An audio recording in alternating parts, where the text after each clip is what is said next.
Today, our guest is Donita Brown. Welcome, Donita. Hey, thank you. Appreciate being invited. Yeah, I'm looking forward to having this conversation because I've, of course, didn't done the research on you and looked on what you do, and I'm really interested in how you combine the things that you do. Um, so let's start there. You teach at a university That's right. and you coach, Right. and before that, you worked at a number of companies and organizations.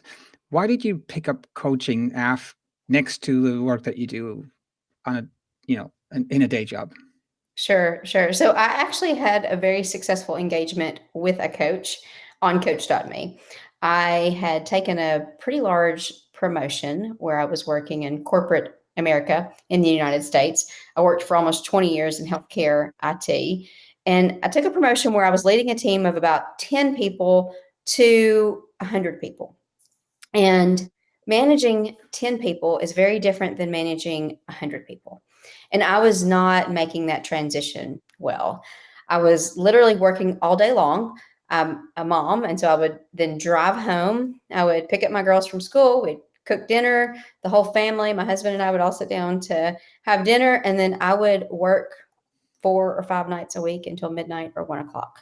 And I realized quickly that was not sustainable. It was not good for my marriage. It was not good for being a mom. It was not good for all the things. And I thought, I've got to figure out how to do this better.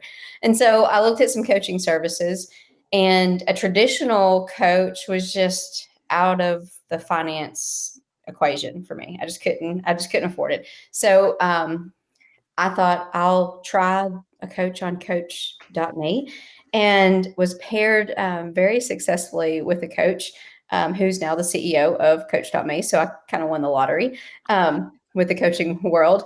And I had her for, gosh, probably 2 or 3 years Oh, as wow. a coach. And my whole goal of when I first signed up with her, I said, here's what I want to do. I'm working 4 or 5 nights a week till 1 or 2, 12 or 1 o'clock in the morning. I just want to work 1 or 2 nights a week that late, which now that just even seems ridiculous to me. But that was my goal.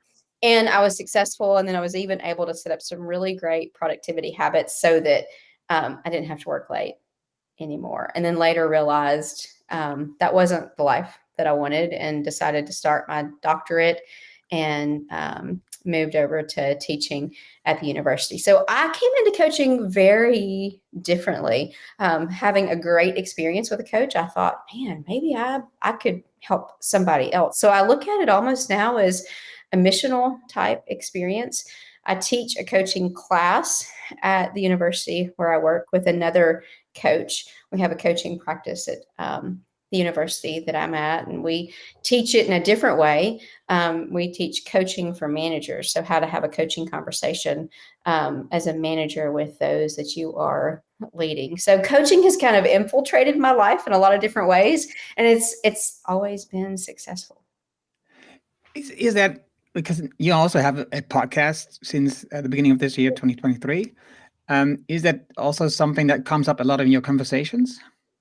With my podcast, not really. Although I probably use a lot of my coaching tactics in my podcast. So I interview a different business person or different person that has management experience. Doesn't even have to be somebody that's in the traditional business area every week for a 15-minute podcast. So my podcast is super short.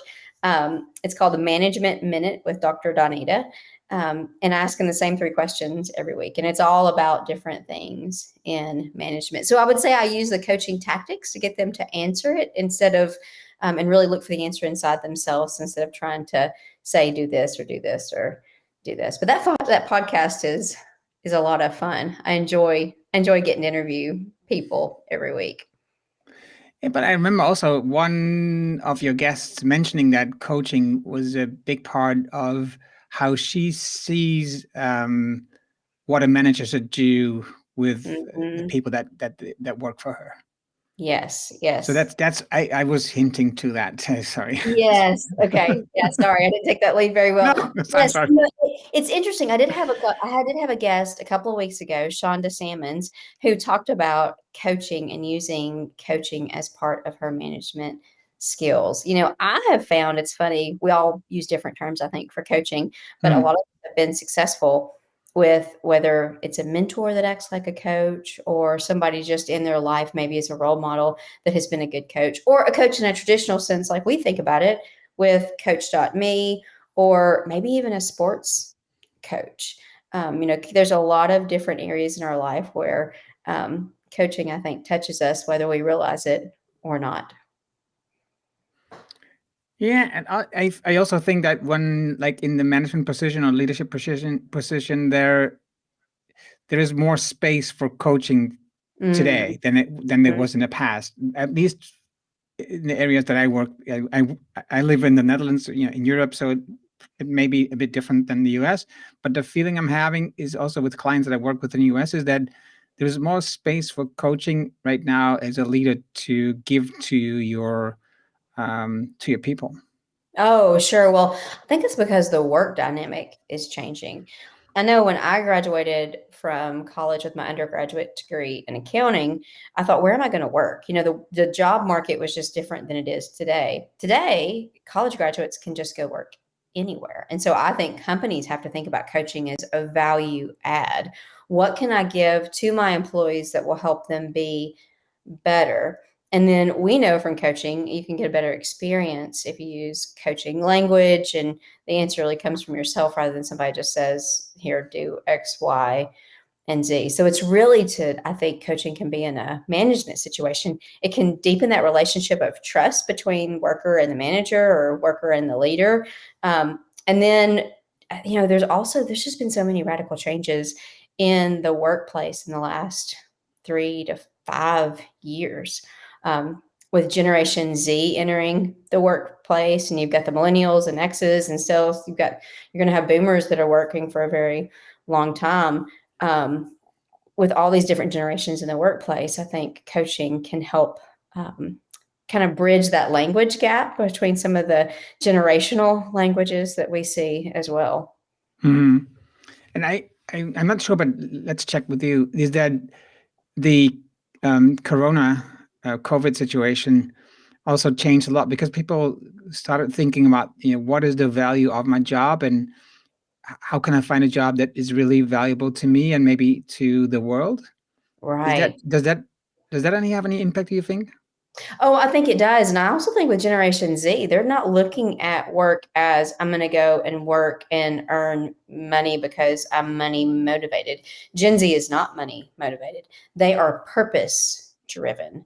Right. And so their thoughts, like when I graduated from college, I'm a Generation Xer. When I graduated college, I thought I want to make a lot of money. Like that was my whole goal. I'm just going to go make a lot of money. I can have a job I don't like for a short period of time as long as I make a lot of money. Now, later I realized money was not everything. There's a lot more to life than just money. But I think one of the beautiful things about this new generation that's entering the workforce is they're motivated by purpose, something bigger than they are, and doing work that is greater, and not just going to work for somebody and making them a lot of money or making a lot of money for themselves. It's really, how can I add value in the world today? So the workplace has just really changed. And I think it's challenging for companies. I live in the southeastern part of the United States. I live in a very, or close to a very hot city in the southeast of the United States. It's kind of one of the it cities, and it's hard to find people. It's really hard for these companies to find employees. So, what other value add can you add if you have a new graduate coming in and say, hey, we'll give you a coach for a year? I mean, that's a great value add. At the university that I work at, we give all of our graduate students a coaching session, which is also a great value add. With a coach, you have an hour session, and you can use it however you want to. You can think about career, you can think about school, you can think about life goals, whatever works best for you. But you know the way we do work changes. What we Mhm. want out of work has changed. And as we know, change is just going to be. So the next generation may want something radically different. Do you already see that impact universities? Oh, how yeah, you teach and sure. how you attract students, or what do you offer to students in the programs? Sure, sure.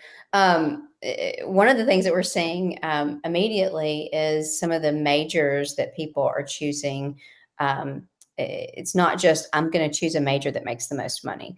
When I went to school, I chose accounting because two things. One, my dad said you should go be accountant. You'll make a lot of money. I said, okay, that sounds great. And the second one was when I looked at the salaries for business accountants, made more money. Um, Accountants today make a lot of money, but what we're finding is students aren't gravitating to that field right now. That's not what's interesting to them. They don't care that it makes a lot of money. They want to do management, or we have a major in our college called business as a mission. So how can I Hmm. do good for the world? Or marketing. We know that so much of business and really so much of just being successful in life is being able to market whatever you want to do well. And so we see students wanting to do things that are bigger. And of course, health sciences are big too. Um, we have a nursing shortage in the Southeast and probably in the nation.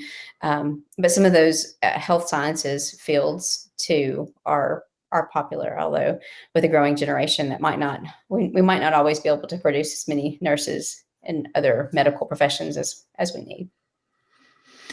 Yeah, I think similar things happen here in Europe, especially in the Netherlands too. And I like the one with entrepreneurship with a mission, right? So I like that part. That's really great. Mm-hmm. If that's already happening in schools, I see the same here, but I was just wondering how it was in the U.S. Um, and you just mentioned how your dad influenced your choice of study or education, and I've glanced through your book with the 7 lessons from your dad. Mm-hmm. You have this book series where you describe the wisdom from others, which Right. I think is beautiful because similar to the podcast, right? The reason I have these conversations is to learn from others and to see how we can give these insights, inspiration to other people as well, to share it. Mm-hmm. So and you write stories. That's what makes it beautiful. What do you think is important to learn from your stories of learning from others? Everybody's got a story. That's what I have learned. So in my Wisdom from Others book series, there's 3 books in this series right now. Hopefully there'll be I've got a list of 40 that I want to write. My doctorate that I just finished in December kind of put a hold on my book series. But my first book was Wisdom from Others, 9 life lessons from my dad. And it was about the lessons that I had learned from my dad. And they were the lessons that probably most people hear from their parents. And at the time and growing up, in your teenage years, you think, oh gosh, dad's going to say that again. Or, my parents are going to say that again. And then when you grow up and you have children of your own, you think, oh, that was really actually pretty smart. And so after I had my first daughter, and I've got 2 daughters, I started writing down the things that I remembered my dad said to me. And Hmm. I came up with more than 9, but I put 9 in a book. After writing that book, though, I had so many people that said to me, I've always wanted to write a book. Or let me tell you about the lesson that I learned from my dad or from whatever. And I thought, wow, this is really kind of cool. You can go kind of the thing that stuck in the back of my mind was you can go fast alone or far together. And so the second book I actually wrote it with my sister about a family holiday tradition that we do. It was lessons from Candy Cane Day, wisdom All from right, others. right. Yeah. Yeah, Candy Cane Yeah. Day. That's actually where we go to a local mall here in the United States, and we hand out candy canes on the busiest day closest to Christmas to the people that are working. And it's the life lessons that we've learned from that experience. The third book was life lessons from loss. Now, that's not the book I thought I was going to write. I Hmm. actually thought it was going to be a book about life lessons from bosses, but that isn't the one that I just came together. The loss, though, was not all about losing a person. There's a couple of stories about losing what they thought they would be, and so I think I'm going to grow up and be this, but my life has radically changed, and now I'm this person. Or one of the most beautiful stories in my book is about um, a lady who was not able to have children of her own. So losing the idea that she could have her own children, but she adopted and has had this beautiful experience and beautiful life. And so collecting those stories from other people has helped me really give people like a life to their dreams. And I know that the wisdom that other people share is way better than the stories that I could write on my own. Kind of like my podcast, I have a guest every week. And when I started that podcast, I thought, I'll talk for 15 minutes a week about a topic. I'm a college professor. I can talk an hour about my shoes. I can talk. I can talk for days and days and days. Well, I got in the podcasting studio at the university, and it's not that easy. So what I realized quickly was I got bored with listening to me talk, but having guests on was so much better, and it was so much richer for my audience. And people have great wisdom to share. So both my book series and my podcast kind of complement each other. Yeah, I love it.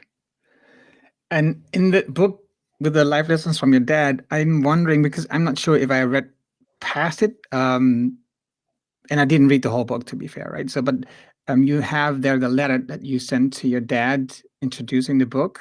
Hmm. What was his response? So that was a great story. So for my 40th birthday, told my husband, I don't want you to get me a present. What I want instead is the time to actually write this book. I've had two small children at the time, um, maybe 10 and 7, I think they were. Hmm. And I actually hired a coach to help me stay on track for writing. So there's another intersection with coaches. Wrote this book, and my dad at the time and I were scheduled to take this hike in December in one of the national parks close to where we live, Great Smoky Mountain National Park. And we were going to hike this 11-mile loop. And so I had the manuscript in my backpack with my lunch and my water and all the things that you carry when you're hiking. And we sat down for lunch, and I said, Dad, I've got something for you. And he said, oh, great. What is it? And so I hand him this stack of papers. It's 30,000 words. So it's kind of a short-ish book. So if you want to read a book this year and you want one that's kind of short, it's kind of short. But I handed him this stack of papers that I had printed out on my printer. And I said, I wrote a book. And of course, he was overcome with, joy and probably shed a few tears. And then the funniest thing he said was, and we were only about halfway through our hike, he said, can you carry it back for me? So I stuck it back in my backpack, and then when we finished the hike, I gave it to him. But that was a lot of fun. Then we did the book when my book actually came out. We did the book signing at his office. He's one of the rare people that have worked the same place for 45 years. He has worked same office, same location. He's an optician, so he makes glasses, and so we had the book signing at his office, which was super special too. Yeah, beautiful. Yeah, I can imagine. So for the coaching, if I got it right, you focus on moms. I do. Yeah. Yeah. Working moms. Yeah, working moms, and it, I would say that's a synonym, but anyway. Well, when I said that, I thought they're not really working. It depends on if they work outside the home or Right, right, inside the right, home. right. Yeah, because as a college professor, I'm transitioning this summer to working inside the home because I won't, yeah. So yes, moms. What is it? What's the most important thing that you do with them in the coaching? What is the? I have to rephrase that one. what is it they ask from you for the coaching? I would say I get really two types of people that come to my coaching. One, they have it all together. They know what they need to do. They just want an accountability partner. They have like a short-term goal they want to hit. And so maybe they sign up with coaching for me for 30 days. They say, this is what I want to work towards. I want you to check in with me every day. You know, I get the type of person that says, this is what I want from your coaching. Sure. So I was talking about the two different types of people that I typically get to coach. One that has it all figured out. They just need an accountability partner. And one that says, I don't know what I need to do. It helped me become more efficient, more productive. And so with the second type, I typically do a check-in with them in the morning and say, okay, what's the most important things for you to accomplish today? And I try to get them to just think about one, two, or three things. Usually start off with one, then maybe after a week we go to two, and then after another week we go to three. And then at the end of the day, I check in with them and say, how did it go? And to really be their no judgment zone for them to chat with me on Coachdotme and say, I had these three things scheduled and I wasn't at my best, and there was just no way I could get it accomplished. And so we can say, okay, we can think through strategies. What do you do when you are at your best? How do you feel? Is it sleep? Is it eating? Do you just need to take a day and really like reset? So what are the things that you need to do to be on your best?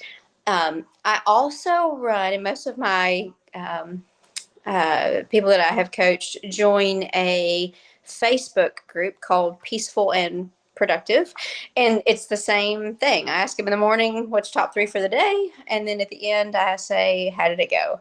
And so it's kind of a nice way for people just to kind of be self accountable. And that was actually started during 2020 when a lot of things were shut down. And there's a handful of people that are really active in that group, and it's a lot of fun. Sometimes there's a random question at noon that says, like, if you were a cookie, what kind of cookie would you be? Or, how do you order your coffee? Or what's your favorite quote? So it's kind of just a random question. But one of the things that I have found is moms think we should do it all, and we cannot do it all. As people, as moms, as whatever your role in life is, you can't do it all, but you can do what matters most today. You have to know what matters most today. And so it's oftentimes I find it's getting the person to think what really matters most. If everything on your to-do list, and maybe you have 50 things on your to-do list, they're all most important, then nothing is most important. And I don't believe in work-life balance. I think it's just a farce. And I think if you try to chase work-life balance, you'll always be dissatisfied with your life. I believe in being off balance on purpose.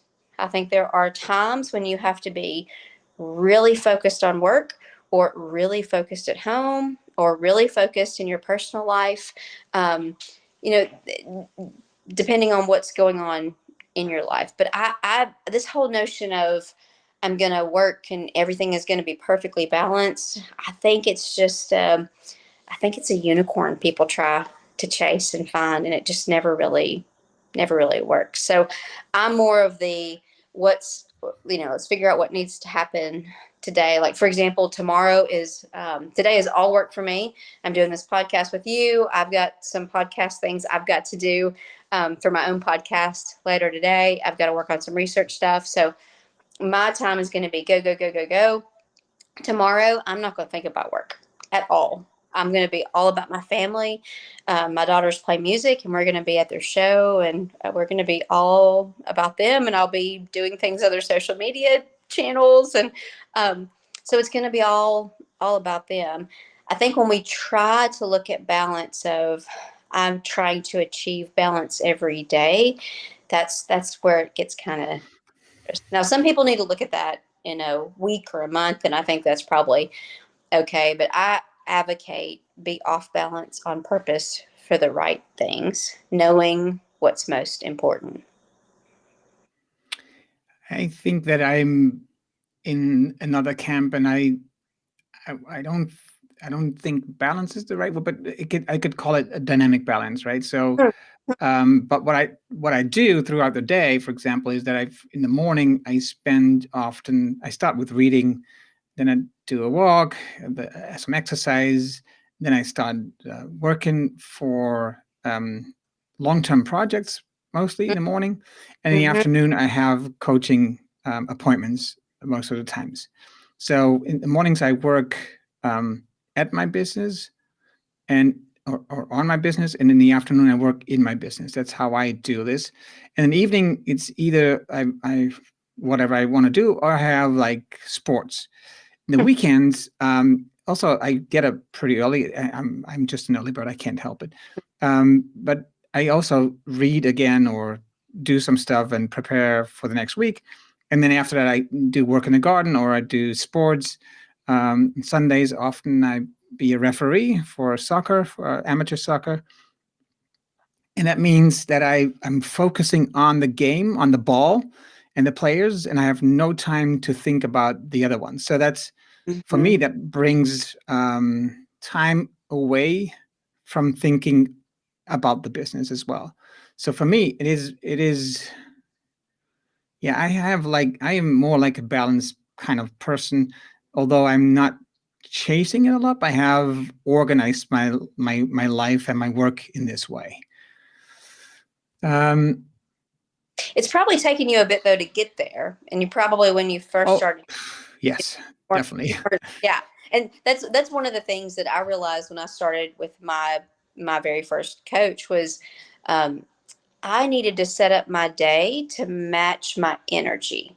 And Hmm. so I'm really good in the morning. I mean, I can do calculus in the morning. I mean, I can do, my brain just works best in the morning.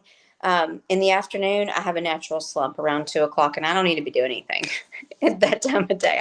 I'm terrible in the afternoon. Kind of early evening, I'm kind of better, and so I need to plan activities so that it capitalizes on those times.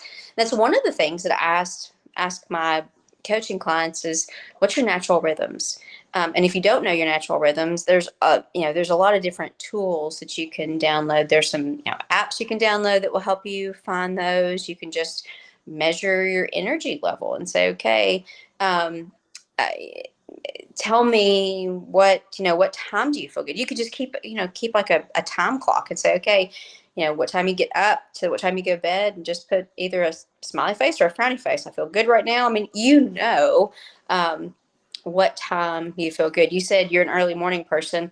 I'm an early morning person. People know if they like to get up early in the morning or if they don't like to. I mean, that's kind of a no-brainer for most people. Um, I have found though, for some of my coaching clients that come to me, they haven't thought about it. They know it, but they haven't asked themselves that question, like, when am I best? Like maybe I actually do feel really good first thing in the morning, or maybe I feel really good late at night. And so I need to save that really special project that I want to work on and do it at the time that, is really best for me. When I was writing my book, um, and working on my dissertation research, first thing in the morning was best for me. I like to teach 8 a.m. classes because I am best, which I know my students aren't always best at 8 o'clock in the morning, but I am best at 8 o'clock in the morning. I'm the best teacher at 8 o'clock. I once taught a class at 1 o'clock in the afternoon, and it was terrible. I felt terrible because that's just a low energy point for me in the day. And I said to my boss at the time, I don't know if I want to teach an afternoon class. Like I'm not good. I'm super good first thing in the morning. I am not good late in the afternoon. Um, and so I think finding out that. And so for a lot of my clients who come to me and say just something needs to change, that's one of the questions that I ask them. Yeah. Yeah, I agree. I think that same with me when I do the coaching, same thing. I've tried to find out what is your best time, what's the moment with the most energy, what Yeah. is the things that you like to do at the time, what's most, and then the number three, getting like what is your top three priorities of it? What's your top three goals for the day? That's the thing Yeah. that I always talk about as well. And if you're really, really tough on this point, I'll go back to 1, but Mm-hmm. 3 is the magic number for me too.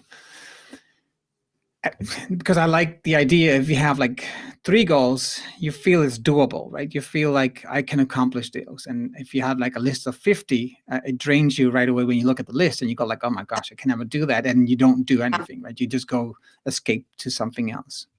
Yeah. Yeah. I even found with my to do app that I use, I kind of go back and forth from paper to do app.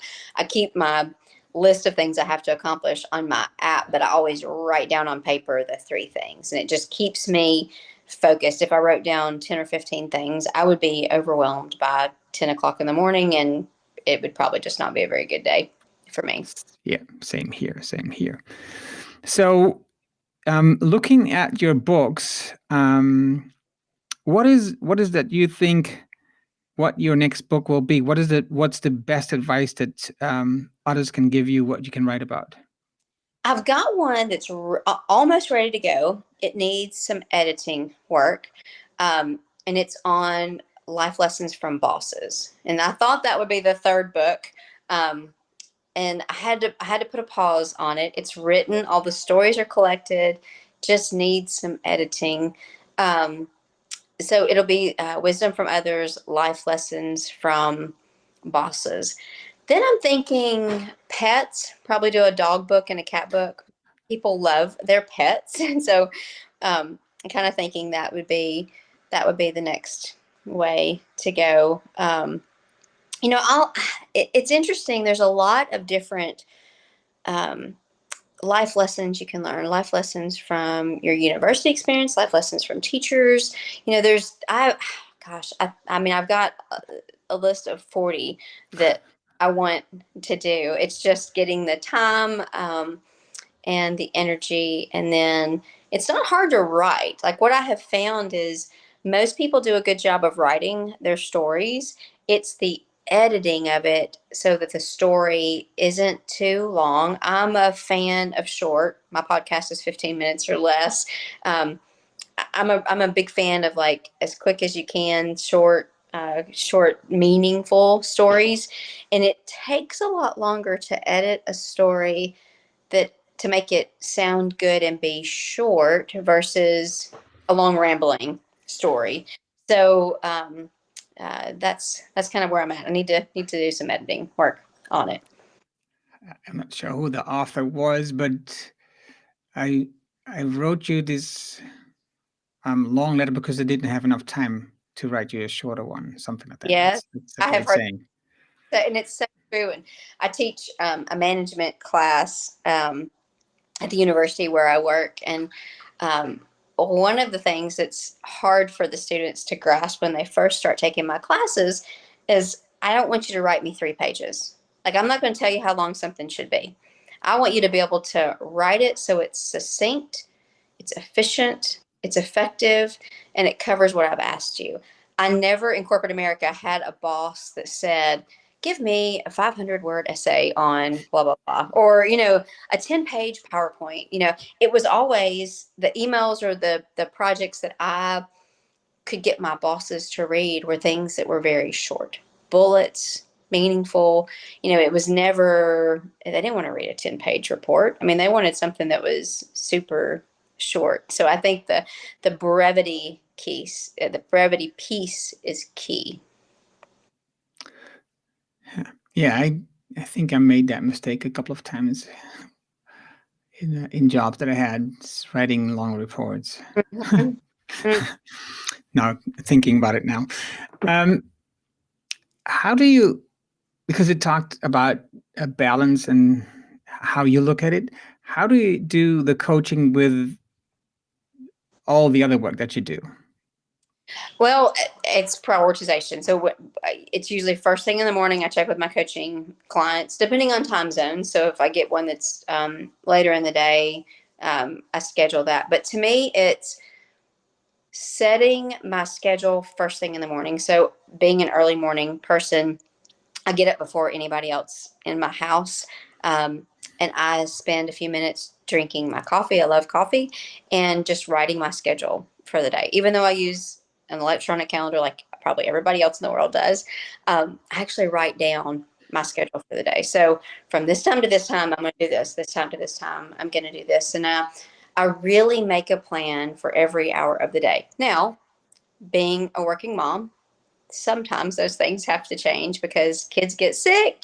My daughter broke her foot earlier in this week, so it's made scheduling, difficult. But I'm a big proponent in plan the work and then work the plan, and not trying to get so much done that at the end of the day you're exhausted. Now, I fail at that.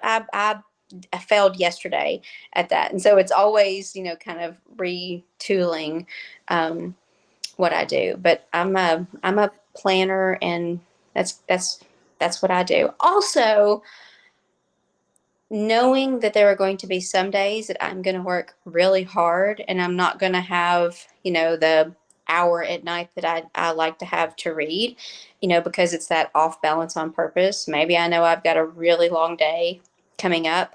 Usually when I record my podcast, I tend to batch record my podcast and then release them once a week. Those days are long for me because if I'm recording 5 or 6 podcasts, it takes a while. And those days might be 16, 18-hour days. And so it's planning for the work ahead of time. That was a really long answer, even when we just talked about brevity. And the podcast that is released on, for example, your LinkedIn profile, like I mentioned, the clips there, Yep. but it's also on the page of the university, if I'm right. That's right. That's right. Yep. We use a creation studio at the university where I work. Right. So they publicize it. And then it's on Spotify and Apple Podcasts and Amazon Music and all the sources that you go to listen to podcasts. But yes, it's wherever you listen to podcasts, you can just search for the Management Minute with Dr. Donita and it should come up. And they also added the episodes for you. They do, which is really nice. Yeah. Video, they do everything, which is super nice. We have a short video clip that's posted on LinkedIn, Facebook, Instagram, TikTok, all the social media channels. And we have found that those videos do great on LinkedIn, but they do the best on TikTok, which kind of seems crazy to me. I'm a new TikTok user. And that whole world is just they're a little different. I guess due to my age, I'm more of a LinkedIn and Facebook user and some Instagram. But yeah, those clips are wildly successful on TikTok. That's I think last episode got the first day 5,000 views or something. Oh wow, something crazy. Yeah, it was great. Oh, I think I could use that service too. Well, I'll tell you, it's a very nice service from the university for sure. Yeah. I appreciate all the editing and all the work that they do to make it a podcast. What this is going to be my final question. What does the podcast bring you? Why did you start it? Do you have a goal for it? No. I probably should have when I started. I will tell you,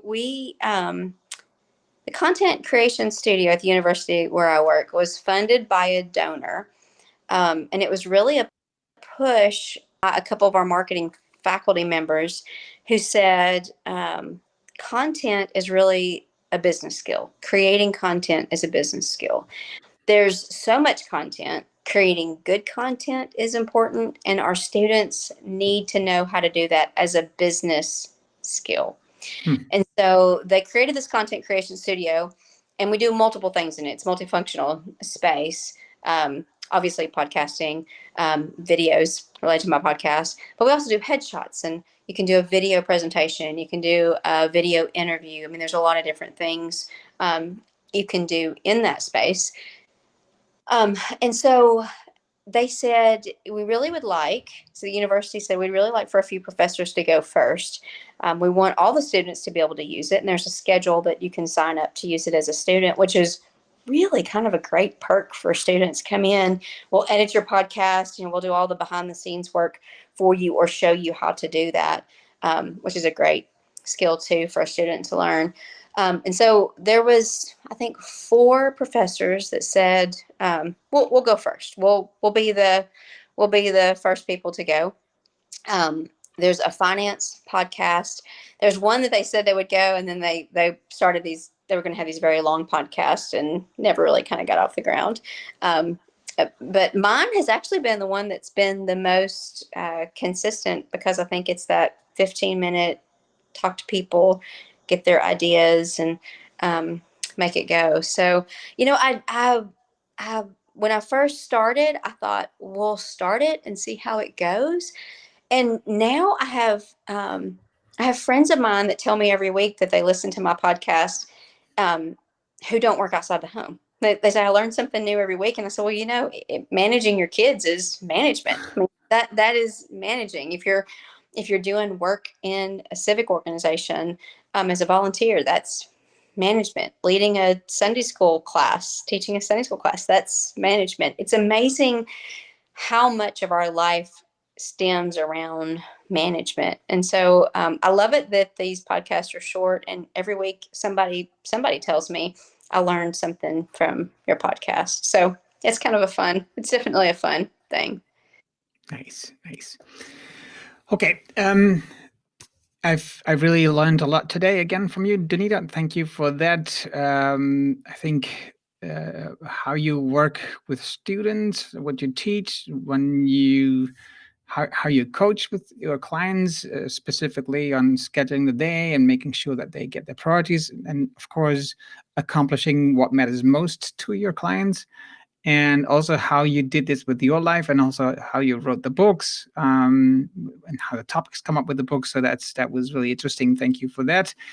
When you are listening today, and you can see that we will always publish the blog on blog.coach.me, which will have the video of this and the audio of this every Monday. So the Monday after the day that we record this. And we do this every week. So join us back next week. If you're in the US, it's 9 a.m. Central Time. If you're in Europe, it's 4 p.m. Central European Time. Thank you, Donita. Thank you. So nice to talk to you. Hope you have a great rest of the day. And thank you all.